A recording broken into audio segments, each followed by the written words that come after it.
Hello my dear beautiful family and friends. आशा करछि आपण समस्ते भलरे अछन। बहुत दिन है मो चैनल रे किछि एक्टिविटी हेनी, स्टोरी भी अपलोड हेनी। तो आज बेस दिन पर गोटे स्टोरी नहीं के आसी जीवा स्टोरी को स्टार्ट करवा। Let's start. स्टोरी रो शीर्षक होछि चुप रहिबा सीख। गौतम बुद्धଙ୍କ नीति शिक्षा उपर आधारित कहानीटे। जीवा कहानी भितरे ଏହି କଥା ତାଳଗିରି ଉପତ୍ୟକାରେ ଗୋଟିଏ ଛୋଟ ଗାଁର କଥା, ଯେଉଁଠି ଗୌତମ ବୁଦ୍ଧ ତାଙ୍କ ଶିଷ୍ୟମାନଙ୍କ ସହ ଏକ ଧ୍ୟାନ ଶିବିର ପାଇଁ ଯାଉଥିଲେ। ବୁଦ୍ଧ ଜଣେ ଶାନ୍ତ ଓ ସଦା ଅନୁଗ୍ରହୀ ମଣିଷ।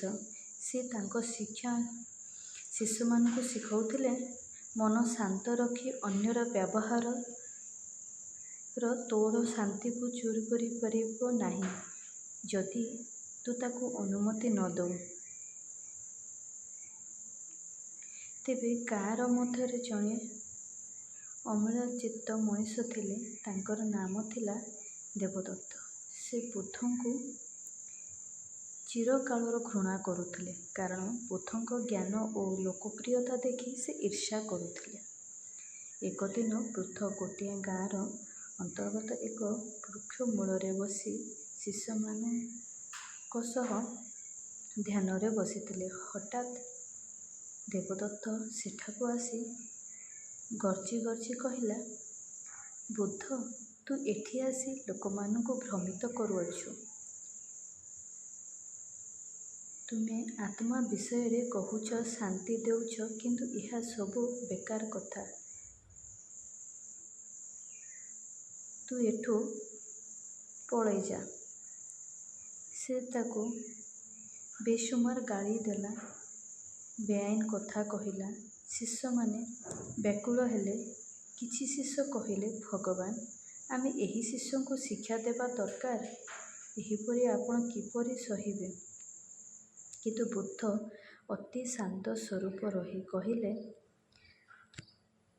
ମୋ ବନ୍ଧୁ, ଯଦି ଜଣେ ବ୍ୟକ୍ତି ତୁମକୁ ଉପହାର ଦିଏ ଏବଂ ତୁମ ତାହା ଗ୍ରହଣ କର ନାହିଁ, ତେବେ ଉପହାର କାହାର ଥାଏ? ଶିଷ୍ୟମାନେ କହିଲେ, ସେ ବ୍ୟକ୍ତିର। ଏହି ଗାଳି ଓ କ୍ରୋଧ ମୋ ପାଇଁ ଉପହାର ସମାନ। ଯଦି ମୁଁ ତାକୁ ଗ୍ରହଣ କରିନାହିଁ, ତେବେ ତାହା କେଉଁଠି ଯିବ?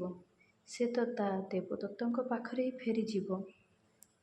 କ୍ରୋଧର ଉତ୍ତର ଦେଲେ କ୍ରୋଧ ବଢ଼େ, ଚୁପ୍ ରହିଲେ ସେ କ୍ରୋଧ ଗଡ଼ିଯାଏ। ଏହି କଥା ଶୁଣି ଶିଷ୍ୟମାନେ ଅଦ୍ଭୁତ ହେଲେ। କିନ୍ତୁ ତାଠାରୁ ମହତ୍ତ୍ୱପୂର୍ଣ୍ଣ ଘଟଣା ହେଲା, ଦେବଦତ୍ତ ମଧ୍ୟ ନିଜ ଅପମାନର ପ୍ରତିକ୍ରିୟାରେ ଚିନ୍ତାରେ ପଡ଼ିଗଲେ।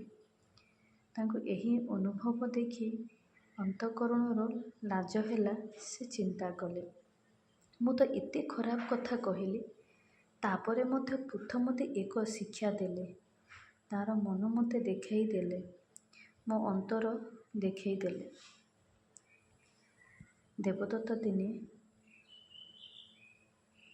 କେତେ ଦିନ ଗଲା ପରେ ବୁଦ୍ଧଙ୍କ ପାଖକୁ ଚରଣ ସ୍ପର୍ଶ କରି କହିଲେ, ମୁଁ ଅନ୍ଧ ଥିଲି, ଆପଣ ଆଜି ମୋ ଆଖି ଖୋଲିଦେଲେ। ଏଥିରୁ ଆମେ ଶିକ୍ଷା ପାଇଲୁ, ଚୁପ୍ ରହିବା ଦୁର୍ବଳତା ନୁହେଁ, ଏହା ଶକ୍ତି ଓ ଅନ୍ତର୍ଦୃଷ୍ଟିର ପ୍ରତୀକ। ଯେଉଁଠି କଥା କହିଲେ କୌଣସି ସୁଧାର ନାହିଁ, ସେଠି ଚୁପ୍ ରହିବା ସବୁଠୁ ଭଲ। ଅନ୍ୟଙ୍କ କ୍ରୋଧ, ଘୃଣା ଓ ଗାଳି ତୁମେ ଗ୍ରହଣ କଲେ ନୁହେଁ, ତେବେ ସେ ସେମାନଙ୍କଠାରେ ହିଁ ଥାଏ। ତ ସାଙ୍ଗମାନେ, ଆଜି ପାଇଁ ଏତିକି।